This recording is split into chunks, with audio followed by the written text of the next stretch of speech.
It's okay. Hello, everyone. Thank you so much for joining us to celebrate Jamhuri Day and our country.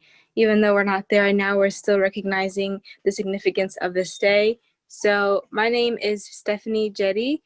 I'm a high school senior and I go to Lutheran North. And I am the project manager of the mission trip group, which is what I'm going to be talking about. So, our mission trip group has about 10 to 15 people, and we've been fundraising for almost a year now to go to Kenya. We were going to go this summer, but of Corona, we couldn't go. So we're going to go next summer now. And we've been fundraising for almost a year now. We've been selling samosas and having different events all year round to celebrate, to raise money for Kenya. We want to build 2 classrooms there. We also want to provide school supplies and provide a scholarship to students there in Kenya. So this is our event for today to just recognize, and I hope you guys enjoy and you learn more about Kenya. Thank you. All right, thank you so much, Stephanie. Now we're gonna have Bridget, who is gonna be talking about the reason why we're here today.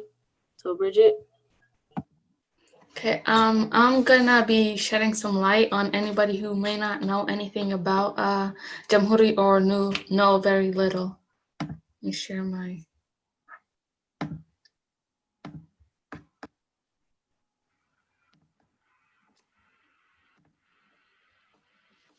All right, so.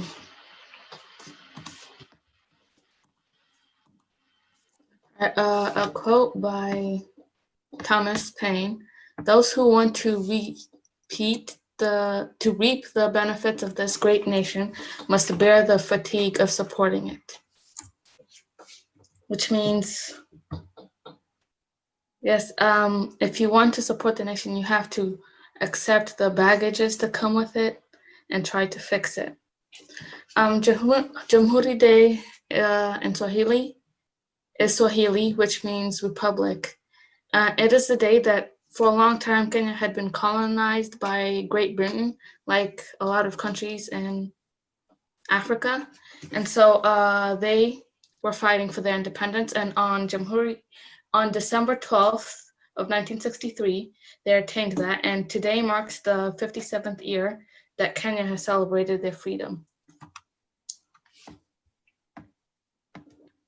The history. Under the British rule in the 19th century, Kenya was a British colony in 1920 and didn't gain independence until December 12th in 1963.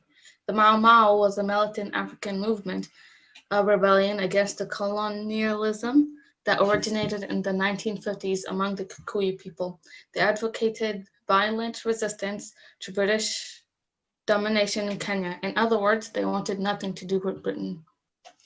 As I hear from my mother, I think one of her grandparents were fighting this. I think that her grandfather lost a leg, I think. Not really sure. But the culture on this day, they usually have festivals and kids go up to the president to read shairis. They have parades that celebrate, and they usually portray like drummers, arts like drama. Here's some pictures of some previously celebrated Independence Days. And fun fact that it is believed that the name Kenya was taken from majestic Mount Kenya. It was originally known as Kirinyaga, which translates to a place of brightness. And our wonderful host, Mercy, is the person who made these slides. Thank you. All right. You need to make sure that you hold on to these facts because later on, we're going to have a Kahoot on what you've learned. And feel free to ask any questions in the chat. Okay, thank you so much, Bridget. So Stephanie, would you like to talk more about the mission trip for next year? Yeah, I can touch on it a little bit more. So we're going to be going there for 3 weeks, and for 2 weeks I've those three will be building the classrooms, similar to what the mission trip group did 2 years ago. We also want to provide a scholarship for students to go and have plans after high school so that they can also continue to build on their lives and their careers. Our mission trip group has people from all different ages, and we're all really happy to be here and to support and to celebrate. So thank you. Okay, Stephanie, thank you so much. Next, we will be hearing from the Youth Mentorship Program by Gladwell. So Gladwell, if you're here, you can speak. Yes, I am here. Thank you everyone for joining me today. I'm going to be talking. Can everybody hear me? Yes. Okay. I'm going to be talking about the Vitendo for Africa Mentorship Program. The program was started back in 2016 after Walter, Siganga, and Jeffrey realized that there was a problem with youth not being able to compete with Americans just based on our culture, based on our education system. So they came up with a program that will be able to create a platform for the youth to be able to compete with their peers in a school. The program is coordinated by Professor Walter Siganga, Joyce Karaoke, and myself. Since 2016, we have over 30 mentees who have graduated through the program. We currently have 45 mentees and we have 18 mentors. The purpose of this program is to help the students to be more ready for college, to ensure that they are doing their SAT on time. We do have a program where they get coaching on that. We also help with college applications. We also help with applying for scholarships. We want our youth to be able to go through college without having to end up with student loans. We also ensure that our mentees have been able to complete all the requirements that they need to complete by the time they're graduating. Sometimes, based on our culture, we did not know that students need to have a certain amount of community service hours. That is something that we are learning now. And it's also things like extracurricular activities, which are very important, and especially when you're applying for scholarships. From our culture, you want to be able to have good grades to make it to college. Right now, there are so many students with good grades that for us to be able to compete with the same students, we have to have something that is outstanding, that gives us that edge to be able to get top scholarships, top internships. Also, the mentorship program helps with resumes. It helps with mock interviews. It helps in creating bios for the youth, that by the time they are getting to college, they are able to get through the American system. And when they get to work, they're also able to perform within their expectations. The sole purpose for this is not just to equip the youth with the skills and the knowledge that they need to be able to navigate the education system. It is also being able to help our students to be outliers, to be able to perform better, to be able to be, because when they do better, when they're out there, they are ambassadors of who we are as immigrants.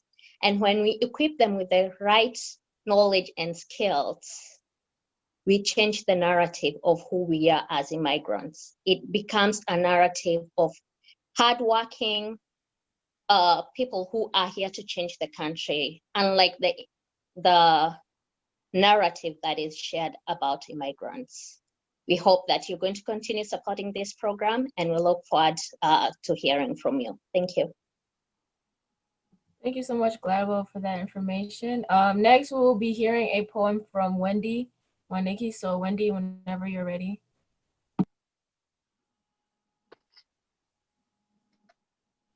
Hello, I have a shairi for you today. Its title is Salamu zangu wa Kenya. Salamu zangu wapenzi, wa Kenya wenye imani, mimi kupata mapenzi yaliyojaa amani. Amani ndiyo kurunzi, ing'are kote nchini. Salamu zangu wa Kenya ni kuishi kwa amani. Amani kwangu ni raha, inanipa usingizi. Shule pia kuna raha, ninasoma kwa ujuzi. Amani ndiyo furaha, misitaki uchokozi. Salamu zangu wa Kenya ni kuishi kwa amani. Kama hakuna amani, sherehe hazingekuwa. Vita silete jamani, Kenya yetu inakuwa. Nina furaha moyoni, hata Wakenya wajua. Salamu zangu wa Kenya ni kuishi kwa amani. Shairi langu la tosha, na waaga kwa amani. Uzuri wa Kenya tosha, udugu tuunganeni. Tujenge Kenya maisha, kila siku kwa amani. Salamu zangu wa Kenya ni kuishi kwa amani. Shukran.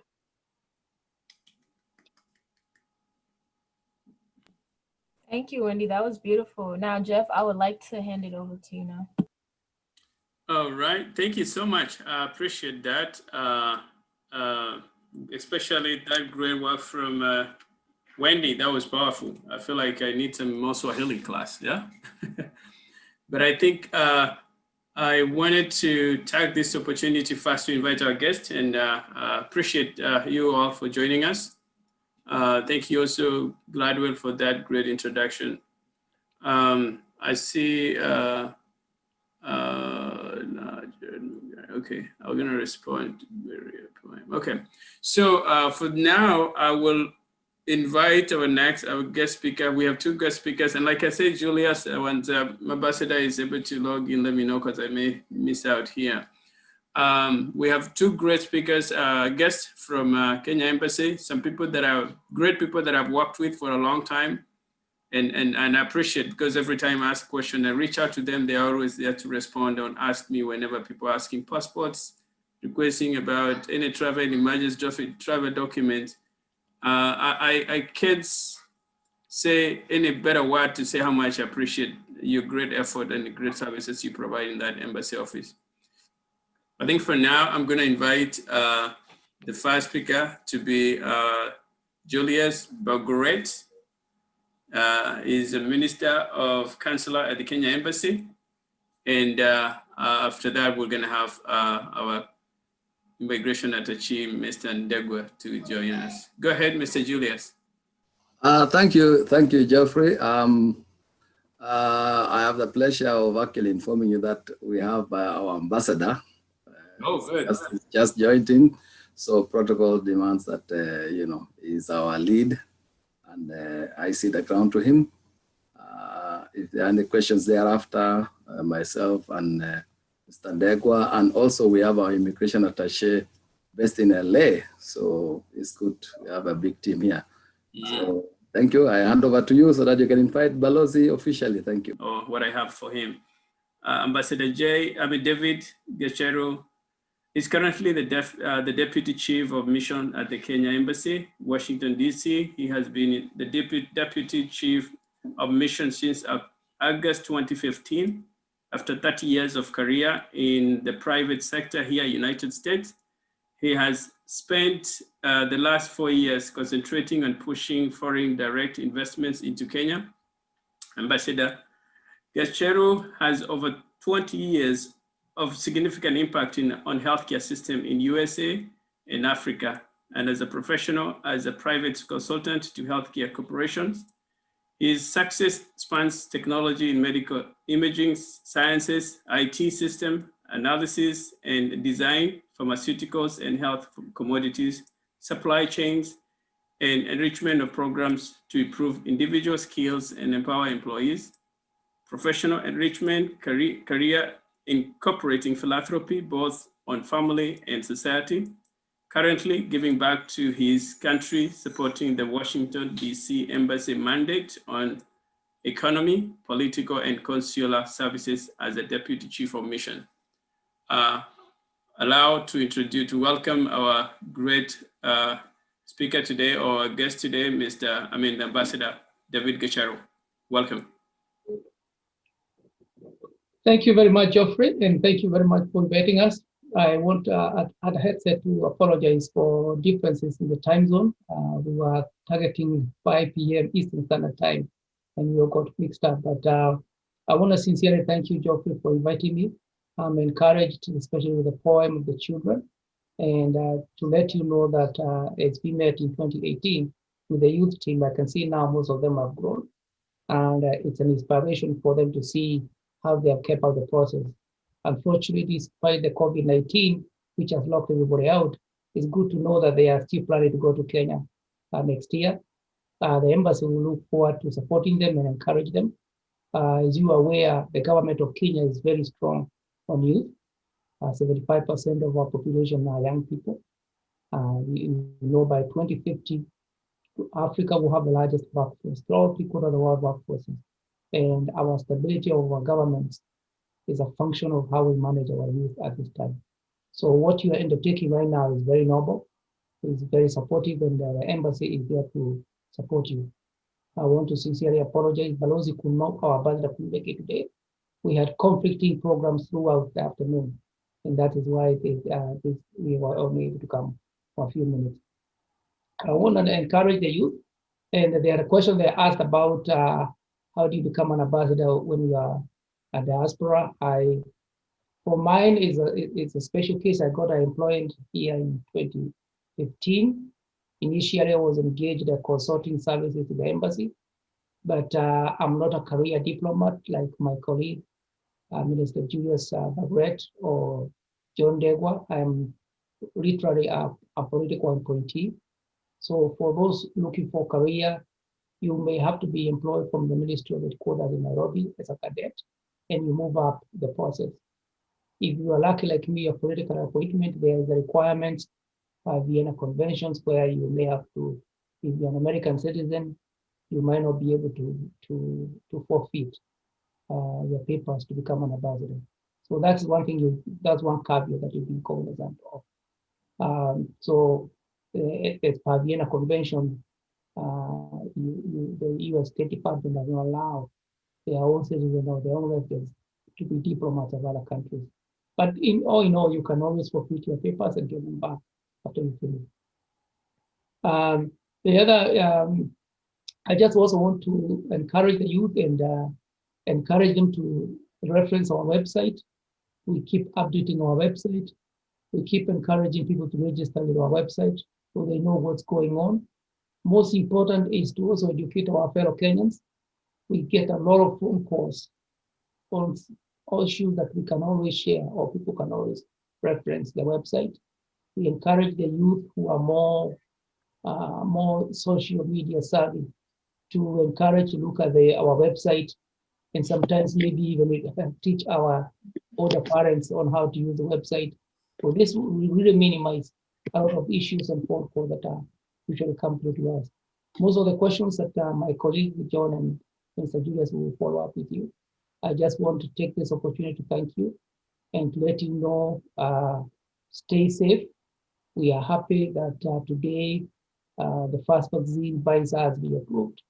So we are sure that by April of next year, by the time you plan to go home for summer, I'm sure we'll have vaccine ready.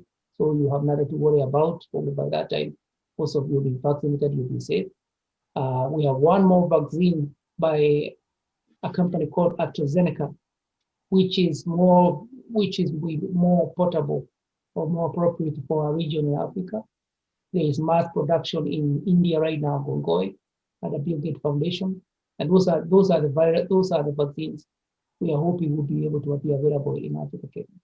So in that, I'll just wish you the best. Geoffrey, you have our contact. You can always get in touch with us. And again, I want to thank you from the Embassy of Kenya for the continue supporting your program. Thank you very much. And happy Jamhuri Day, everyone. Thank you so much. We appreciate your time and even those good points to us as Kenyans, but also to our youth. And I'm sure before you go, in one of the biggest questions my team always ask when we go to Kenya, if it's possible for them to be able to meet the president of Kenya when they visit. So maybe as maybe we communicate, you might be able to get that question coming on the email. You can always formally put the request in writing before you go home. Most important thing is put the request in advance, and you can always forward the protocol before that. But please feel free to send those questions ahead. Thank you. Thank you so much for your time. And You can always question. yes, thank you so much. Okay. Bye. I think that was awesome. That was awesome to hear from our Ambassador David Gachero. That was really great. I think for now, I'll get back to Julius. Thank you, Jeffrey. Actually, our protocol dictates that once the boss has spoken, he speaks on behalf of the embassy. So really, the only thing I can add is if there are questions, I'll take on his behalf. And we have Ndegwa, we have our good friend, Gerald. So yes, so that's how it works. Great, great. I think that's awesome. So, and I think maybe we can have Ndegwa at least introduce himself and maybe tell us, you're in different, maybe, is it okay if you can tell us a little bit about what you do in your office? Mr. Julius, before we go to okay, so no problem. My name is Julius Bargoret. I am, as David said, from the Ministry of Foreign Affairs. My title is Minister, and and Head of Chancery. Minister is not a Waziri of Kenya or a church minister. It's a diplomatic title. So I deal with administration, administrative matters, including issues of recruitment and management of the embassy administratively. Of course, we are a jack of all trades, so we coordinate all other aspects, including meetings with diplomats, meetings, delegations from Kenya, diaspora like yourselves. So really mine is generally administrative. In terms of hierarchy, I report to Ambassador Gachero. So I'm the number 3 within the embassy. So that's what I do. Of course, I know we've met at some forum when we were trying to establish possibility of establishing honorary consulate in some of our cities. That project is still on. It was stalled for a little bit while because they wanted to get more information and establish a committee and regulations on how to open honorary consuls. I hope you'll still apply if we announce another time. I think that the idea may be stalled, but I'm still doing my job.